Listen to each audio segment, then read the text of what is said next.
Spooktober is officially here, so let's talk about horror books.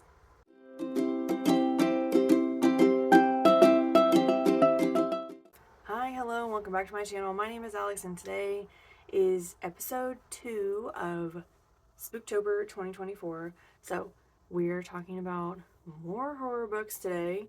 Spooktober episode 1 was the October maybes list for October, which is an all horror lineup. So basically the rest of the month is going to be all horror. The last week of the month is going to be the maybes series for November, but then the week after that, like the first week of November, is going to be the October wrap-up. So that will be the final Spooktober episode for this month. I'm so glad you're tuning in today. Before we get into it, make sure you hit all the buttons down below so you know when I'm posting. I post every week, and all we do on this channel is talk about books. So if you like listening to people talk about books, here I am every week doing just that for you. So today's Spooktober episode is every horror book I've read this year till now.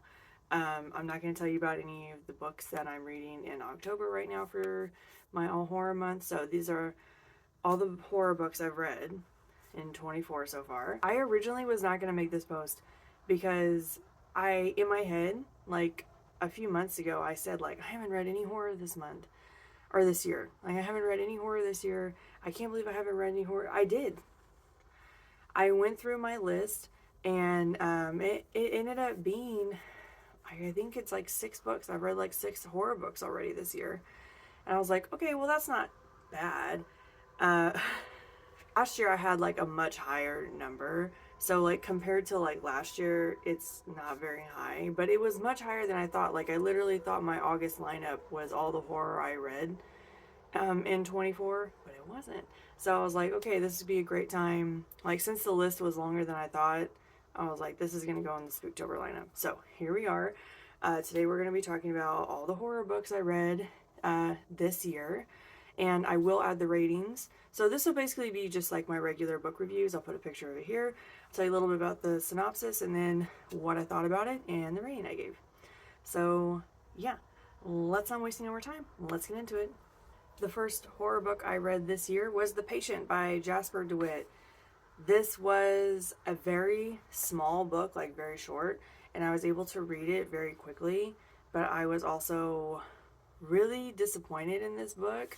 So basically, we have this mental institution, and we have this doctor that's very young, and he kind of feels like he's better than this place, you know, but he literally couldn't get a job anywhere else. So he decides to work at this mental institution, and there is a patient there that has been a patient there since he was like 10 or 11, and this patient is now like in their 30s. He has never had an official diagnosis, and every doctor that has attempted to work with him has either ended up dead in the mental institution as well, or like completely drops and walks away from the case and doesn't say anything else about it. So he has it in his mind, you know what, I'm gonna be the one to crack this guy. I'm gonna figure out what's wrong with him. I'm gonna diagnose him, treat him, and get him out of here. And this is basically the story of this doctor interacting with this decades-long patient that no one has been able to treat. The interesting part about this is the formatting, because it's kind of written like a Reddit post. Like he's posting this story online in segments. So very little dialogue. It's very scripty kind of. And it feels like someone's like literally telling you a story without a lot of like the fluff and stuff like that. I thought the formatting was interesting, but also very dry. Because like I said, not a lot of dialogue or anything like that. Like it's literally just someone's recounts of events. So it tended to be a little dense at times. But like I said, the book was like super small. So it was easy enough to get through. The reason this book didn't work for me is because I couldn't figure out what type of horror this book wanted to be. And I don't think Jasper DeWitt knew what kind of horror he wanted this book to be. For the most part, I was getting a lot of old school OG stabber type book, like Friday the 13th, Camp Kill, that kind of stuff. Like, I was thinking it was going to be along that vibe because of the way that it was all getting set up. Like, there was a lot of incidents with this particular patient and other people. Like, so I was really thinking it was going to set up like that. And like over halfway through the book, we start getting a lot of paranormal mentions, which normally I love. But at that point, I was like, I felt like we had steered off course and this book was becoming something entirely different. The book did end up becoming something entirely different than what I went in with. Surprisingly, the gore was pretty good in this book. I think it just didn't work that well for me. These two ideas kept clashing on the page, and I couldn't figure out why DeWitt had gone the way that he went. And there were a lot of holes, a lot of questions from me, and it just sort of like started to fall apart while I was reading it. And it just wasn't what I was expecting, and I didn't feel like it fit that well together. This book had so much potential because I think he could have gone one way or the other with it, but it kind of felt like both the entire time. And then just the game playing on behalf of like the staff at this place was also just so infuriating to me. It just all seemed so silly. Like I don't know. It really did. Like when we were like digging into it, I was like, what are we doing? What are we doing right now? And I felt that way for pretty much the whole second half of the book. So yeah, I ended up giving this 3 stars. I think the idea of this was really, really good. And I think that if he had played it one way or the other, it would have worked better than it ended up working out. The next book is The Children of Red Peak by Greg DiLouie. So I read Greg DiLouie in last October's horror lineup, which was episode 13. I came across this Greg DiLouie book and I was like, yes, I want to read that. So basically, we have a group of survivors. They survived being children in a Christian cult. And basically, there was an incident and everybody in the cult died except for these like 5 kids. And so they were rescued and whatever and put into like intensive therapy. We catch up with them years later when one of the members of this survivor group, they're all grown up, they have kids, families, whatever. One of the women from the survivors groups ends up committing suicide, and so they all come to her funeral, and that's when they all decide, you know what, it's time for us to go back to Red Peak where all of this stuff had happened and everyone had ended up dying. They're like, we need to get to the bottom of everything. We need to figure out what really happened. It's time for us all to go back and like heal old wounds. And so as we're going through this, we're getting each of their individual stories, both from how they're coping as adults to piecemealing their childhood back together to the events that led up to this giant massacre event. And eventually them as adults going back to Red Peak. This book exceeded so many of my expectations, okay? I read episode 13, and it was so much bigger than I originally planned. This book also ended up being so much bigger than I thought it was going to be. But this one had me at Colts, okay? It really did. And this was really interesting because this group of people started as a commune. Like, an actual, like, beautiful community of people that were very like-minded, very kind, very caring, very loving. And this sort of shows you that sort of breakdown and how little or how much it took for this group of people that were very innocuous. They just wanted to kind of be in their own space, could turn so quickly to something that was malevolent. And that sort of is like the fine line of commune and cult, right? Like what we're willing to do for and with each other as opposed to just living together in harmony. So that was really interesting, like watching the commune very slowly turn into a cult. And mostly we're watching it through children's eyes because these are like childhood memories of these kids watching it break down and watching it happen and then trying to understand it as adults. Trauma all over this book, okay? So much trauma in this book.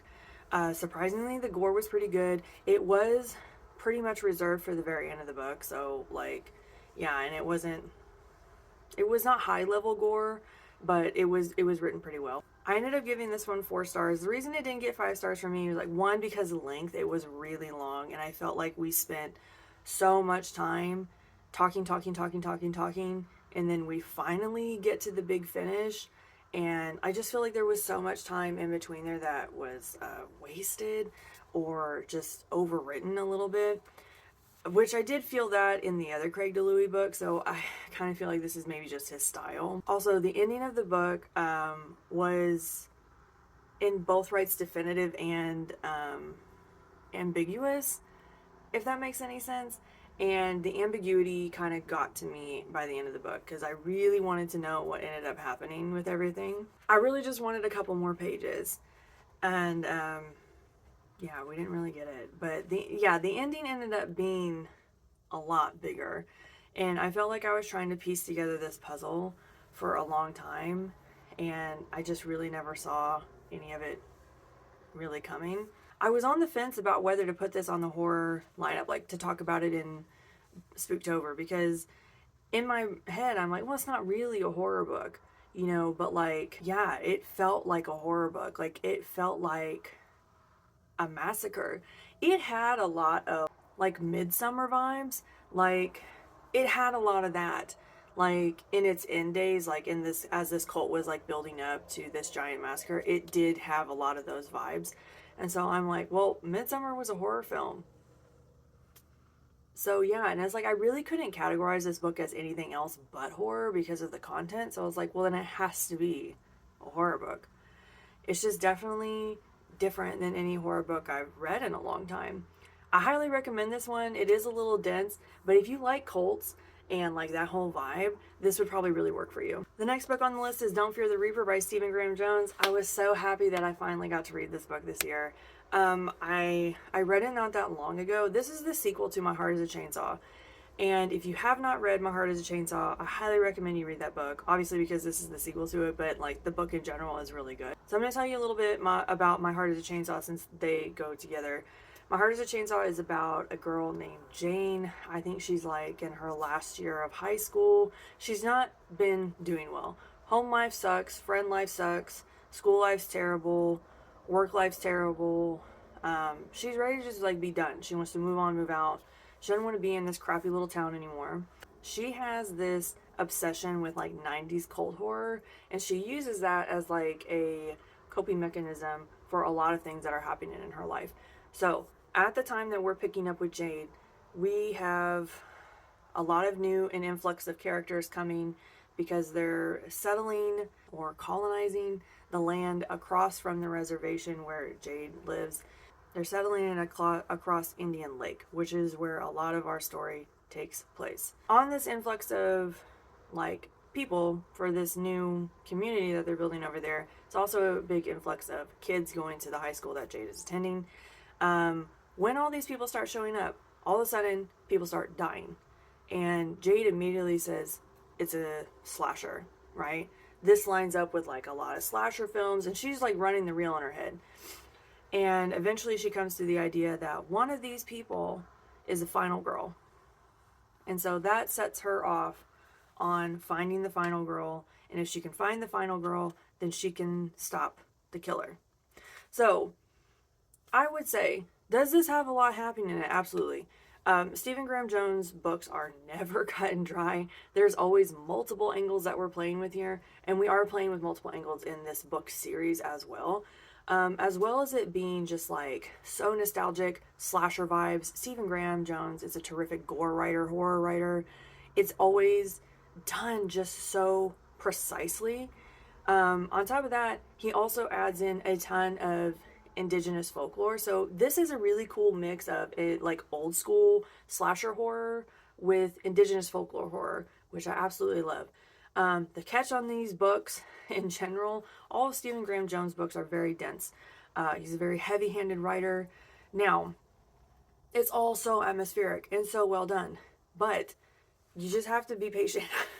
You really do. And I did both of these books on audio, and that was my saving grace because I don't think I had been able to read it.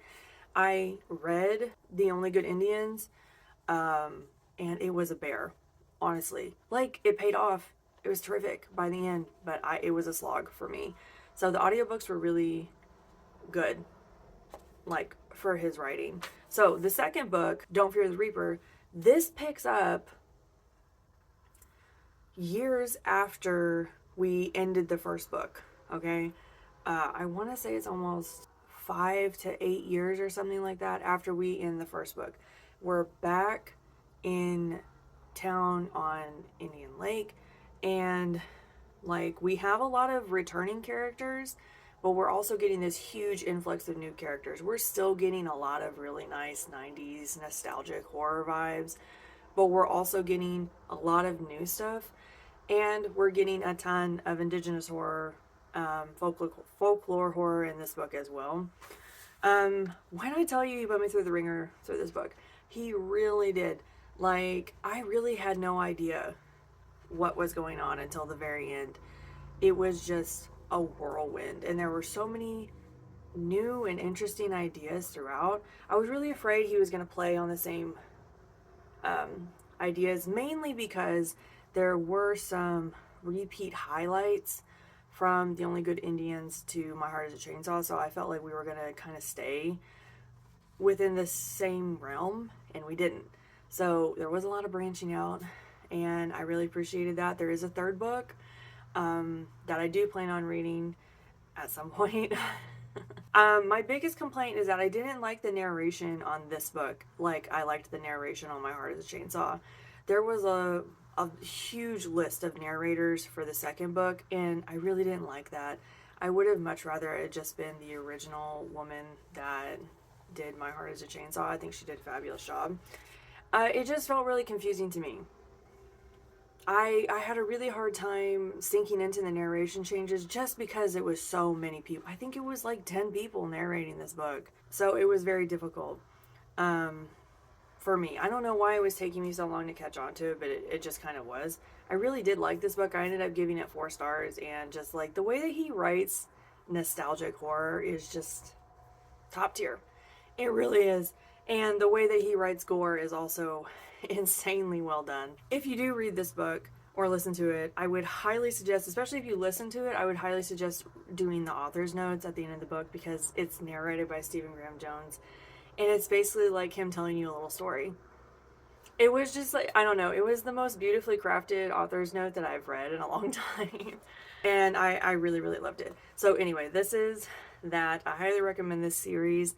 I'm probably going to finish it next year. The next book on the list is Hemlock Island by Kelley Armstrong. Okay, I read this one recently too. This basically had a lot happening in it as well, and I had a really hard time with this book. Let's get into the premise, and then I'll get into everything else. So we have a female main character that is a guardian of her teen niece. This woman is recently divorced within the last few years. She owns an island that her very rich husband bought her before they divorced, and the only way that she can really afford to keep it is by renting it out as like an Airbnb, basically. Otherwise she would have to sell it. Like, she can't keep up with the monetary part of it. So she gets a call in the middle of the night from someone that's renting her Airbnb, and they're like, you need to give us a refund, we're not staying here.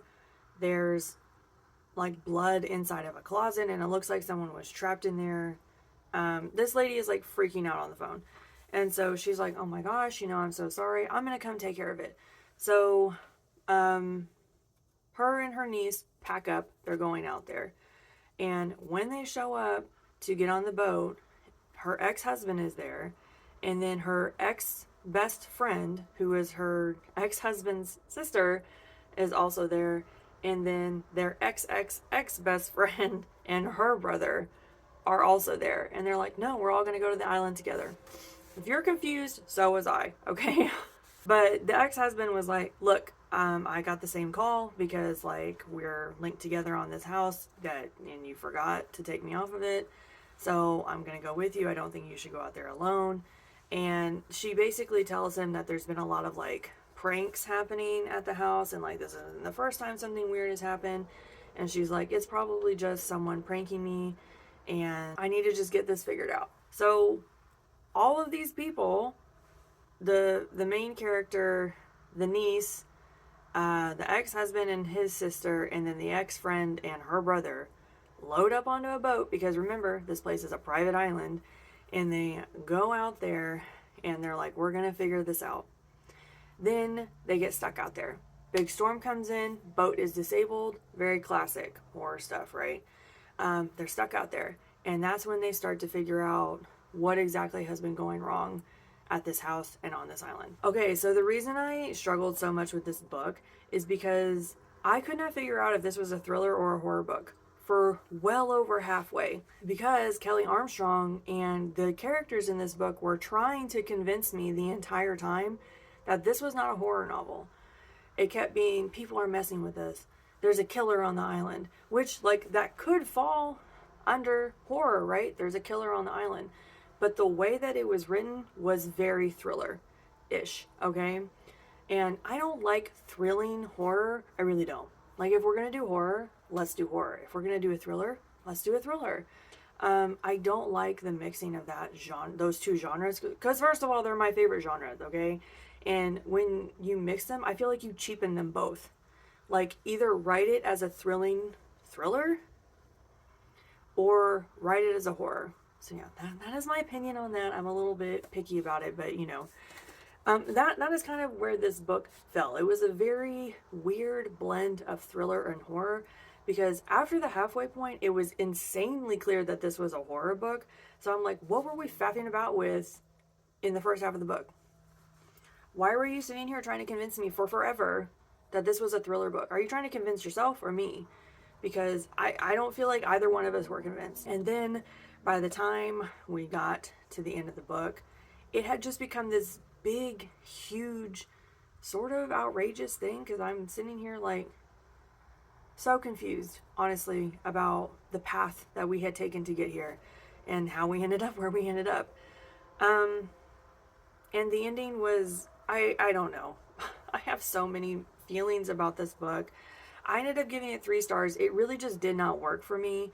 And it was mainly because the genre was blended too much until we got to the second half, when it was very clear that this was not going to be a thriller.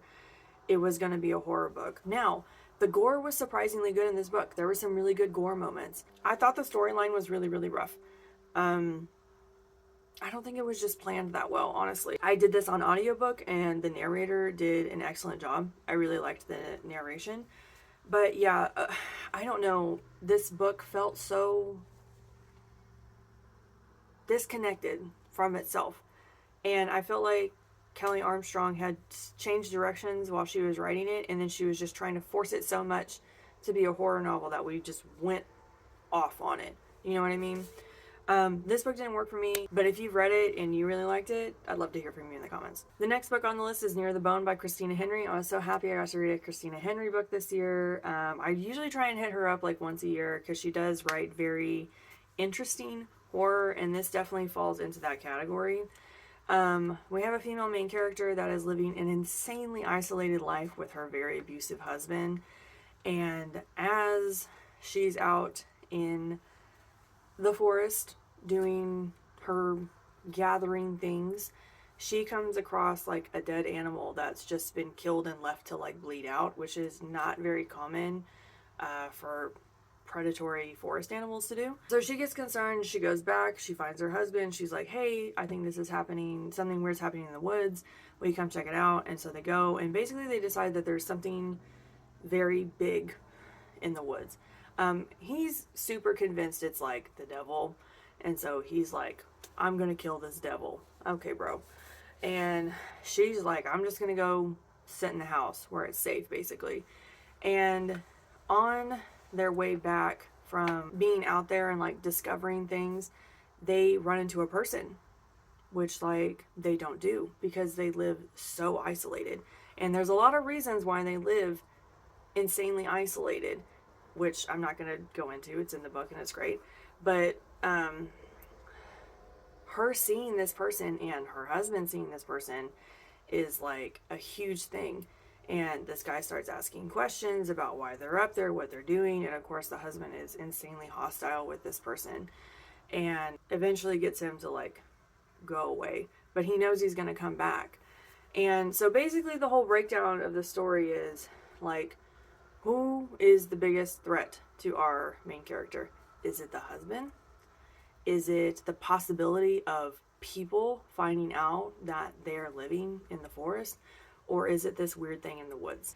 This was a really interesting thing because, like, Christina Henry, the way that she sometimes writes horror is very cloak and dagger. You don't always see what's going on, and she leaves you a lot of opportunity to, like, build things up in your head. And this book was, like, the definition of that. I was building a lot in my head, and she was just giving me fuel. But she wasn't telling me exactly what everything was, and I really liked that.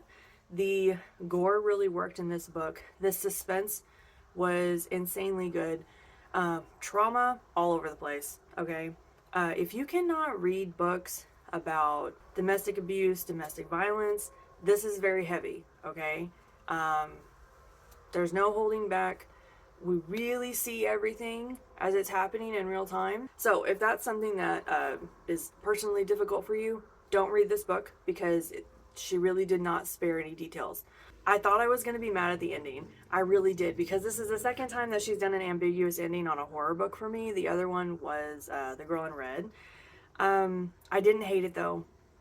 It was literally perfect and I loved it. One point of advice, do not do the audio. This is me personally. This narrator was doing too much, okay? She really was, and it was like really, I didn't like it. And I thought I didn't like this book until eventually I just shut the narration off, like I shut the audio off and I switched to physically reading the book, and I loved the book. I did. It was the narrator. The narrator and I did not fit well together. I ended up giving this 4 stars. And the reason it didn't get the 5 stars for me was the ambiguous ending. Like I said, I did come around to really, really liking it. But there are just so many things about Christina Henry's writing that leaves so much to the imagination. And sometimes it's a good thing and it really works. And sometimes I'm frustrated. I did find myself frustrated at times that she was being so elusive with the reader. But other than that, like, I really liked this one. Okay guys, we're almost done, I promise. The next book is The Loop by Jeremy Robert Johnson. This book surprised the heck out of me. First of all, this book went into like the book club like vote. So like a bunch of us put books in and then everybody votes on what we want to read. This was my book, which my books don't typically get picked. So that was surprising, and it won the vote, and we ended up reading it for book club. So like that normally does not happen, okay? My books don't get picked that often. So I was super happy to get this in the lineup. Basically, in this synopsis breakdown, someone said this was like World War Z meets Stranger Things. And I have to say that vibe is like really here, okay? So this book is about a teenage girl, but it's really a group of teens that they're in class one day, and one of their classmates like stands up and starts freaking out and like grabbing the back of his neck, and all of a sudden he like freaks out and ends up like beating a teacher to death. It was crazy. And like as that's happening, this like full-on SWAT team like rushes in there and kills this kid. Crazy. First page out, okay? Wild. And so we're in the aftermath of that, and these kids are like, we just need to get through the rest of the year, which is like, I think like a month left of school. And so they're like, let's go out and party in this cave system or whatever that's pretty well known in their town. Like, yeah, let's go. So they all go out to this cave thing, and as they're down there, something happens and a bunch of them end up dead. And the ones that come out are just like running for their lives, okay? And basically, it's about them getting through the night and potentially getting out of their town as all of this weird stuff is happening. This is a very big blend of sci-fi horror. There was a lot of sci-fi action happening here. And the gore, top notch. Honestly, it was so good. It was so gross. It was some of the best gore I'd read this year. It's not really a good way to explain this book without like just giving stuff away. But there's a lot of government overreach, experimentation, alien type stuff, conspiracy theories. We've got blood, we've got gore. It's crazy. There's a lot happening. It gave me so many vibes from so many different things. Like, you know, the 2012 movie where it opens and it's the Woody Harrelson character that's like locked in the mountain on the radio station. Getting a lot of vibes from that. Getting a lot of Alien vibes. I'm also getting a lot of, oh, what was that one movie? Cloverfield. Lots of Cloverfield vibes as well. Tons of Stranger Thing vibes. Also like World War Z, yes, it was very up there as well. There was a lot happening in this book, and it all worked insanely well. I ended up giving this book 5 stars. The ending super sealed it for me because it was just so real. They were so real for that. And I loved the main character in this book. I loved all the relationships in this book. Everything just worked for me. It really did. And I did this on audio and it was fantastic. Like I kind of like switched back and forth between reading and doing audio, but the audio was done really, really well. This is the highest rated one on the list, and it was definitely my favorite from this year. This is the last one. It's The London Seance Society by Sarah Pinner. I literally just read this last month. I didn't know if I should add it to the list because it didn't give me a ton of horror vibes, but there was like literally nowhere else I would put this book besides like paranormal light horror. So yeah, I put it here and we're going to talk about it. So basically we have these 2 sets of women. One of them is an accomplished medium, and the other one, who is our main character, is her assistant. And then we have another main character, Mr. Morley, who runs the London Seance Society, like, mediumship department. Okay, it's like this huge boys club about ghosts, basically. And he runs the portion of it that does after-death readings, like the same thing that this other woman does. So basically, the president of this London Seance Society dies, and they're like, let's call this lady, because they were friends, they all kind of run in the same circles, and she's going to come in and perform the seance. We're going to find out what happened to the president of the society, right? And so these two end up coming to London, and our main character, which is the medium's assistant, the only reason she's really tagging along is because she wants this woman to perform a seance for her sister, who also was murdered under suspicious circumstances. And so it's all kind of tied together. Like, everything's super messy about this book. But basically, they're going to London to have this seance, and they're going to try and solve both murders at once. The reason this gets put under horror to me is because it has a lot of paranormal stuff happening in it. Does it have enough paranormal stuff? Not for my liking. We had to wait a really long time to get all of them. But when we finally got there, I think it really worked out. There was a lot of undercurrent to this book, a lot of stories, a lot of secrets. If you can bear through Mr. Morley's chapters, then the book pays off. Okay, but yes, Mr. Morley's chapters were insanely boring. It was so dense, it was difficult. Literally every time he came over the narration, I was like, oh my gosh, we're here again. I did not have a good time listening to that guy and his business. I was really prepared to give this book a 3-star, okay? But the last 2 chapters really like brought it all together, and I was so happy with the ending that I ended up giving it 4 stars. I think that if you decide to read this, if you like period pieces, which I struggle with period pieces, but if you like them, this would probably really work for you. And if you like horror light, this would probably really work for you. I was expecting something a little bit more horrifying. So it's not really there. It's more like, I would say, spoopy, if you've heard that term used for horror books. I would definitely say it falls into that, or like spooky romance, also because there is a romantic line in this book. It wasn't a bad book, but it really took me a while to like it. Okay, that's all I have for you guys today. That is all of the horror I've read up until now. Like I said, I've got an all horror lineup for October, and then I might kick in some before the end of the year, but I don't know. It just depends on how drained I feel after reading horror in October. Sometimes it's just too much, okay? But yeah, we'll just see how I feel after. We've got 2 more Spooktober episodes coming up. I'm so excited to share those with you guys. I'm so glad that you stopped in today. Make sure you hit all the buttons down below so you know I'm posting. I post every week, and that's all I have for you all right now. Make sure you leave me some comments if you've read any of these books, if you liked any of these books, if you have any horror recommendations from me right now. I would love to hear from you guys, but other than that, I will see you all next time. Bye.